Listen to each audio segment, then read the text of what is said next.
भैया पैरों में पड़ गई भैया। तू अब तक मेरे 6 पुत्रों को मार चुका है। ये तो कन्या है, ये तेरा क्या बिगाड़ेगी? इससे तो छोड़ दे। मेरे बुढ़ापे के लिए मेरे पास एक कन्या बनी है भैया, ये तेरी भांजी है, इसे मत मार।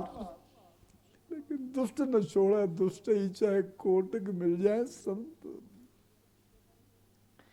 कंस के ऊपर कोई फर्क नहीं पड़ा और उठा करके पैर पकड़ के उसने जो घुमा करके पत्थर पर मारा तो उसके हाथ से कन्या छूट गई। ये कन्या कौन है? योग माया है। और अपने 8 हाथों में शस्त्र लेकर के बोली, अरे तू मूर्ख, मुझे क्या मारेगा? तेरा मारने वाला तो इस ब्रज में, इसी ब्रज में जन्म ले चुका है। अब तू ही मरेगा, तू मुझे क्या मार पाएगा? कंस को बड़ा ताज्जुब हुआ कि मैंने अपनी बहनों और बहनोई को कष्ट दिया। देवता भी झूठ बोलते हैं। देवताओं ने झूठ बोला कि अष्टम गर्भ में पुत्र आएगा, तो ये पुत्री कहां से आ गई? उसे तो पता नहीं भगवान की क्या माया है। तू करता वही है जो तू चाहता है, पर होता वही है। भगवान को क्या करना है? हमारे साथ कितनी लीलाएं हो रही हैं। कोई भी बाप संतान को उत्पत्ति करता है, पालन करता है और फिर बुढ़ापे में फटकार खाता है। आपको बोला ना, कितनी बार बोला, बीच में टपक पड़ते हो, बैठ जाओ तरफ।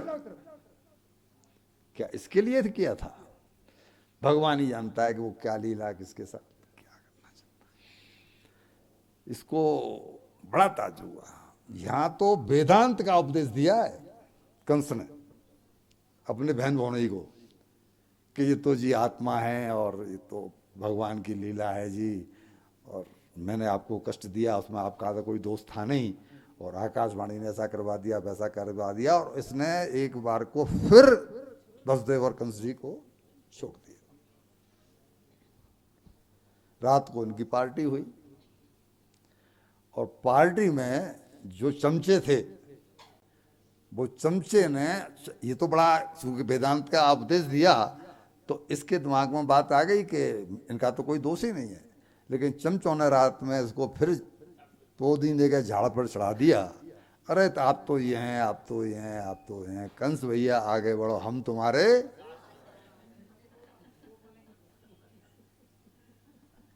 यानी कंस के साथ वाले यहां भी हैं।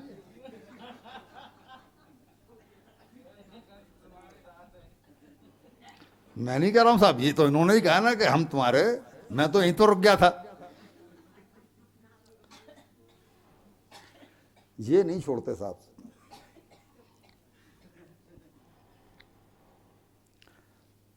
अब कंस ने फिर जब चढ़ा दिया झाड़ पर तो आदेश दे दिया कि 10 दिन के अंदर जितने भी बालक ब्रज में जन्मे हैं उन सबको मार दो। अब दुष्टों को तो कोई काम चाहिए, उनको काम मिल गया और उसने सबको मारना शुरू किया। योग माया ने कहा और इसने उसका अर्थ उल्टा लगा लिया। ये भी तो लगा सकता था कोई न कोई लीला है कि ये तो योग माया है, मीन्स देवी ये तो कह रही है कि कोई कहीं न कहीं जन्म ले चुका है, तो क्या उसको मारा जा सकता है? जिसके बारे में पता नहीं उसको कैसे मारा जा सकता है? और अगर मौत ऐसे ही आनी है तो ऐसे ही आएगी। लेकिन इसके बावजूद भी और पाप कमाने में लग गया कि इतने नवजात बालकों को और बालिकाओं को उसके द्वारा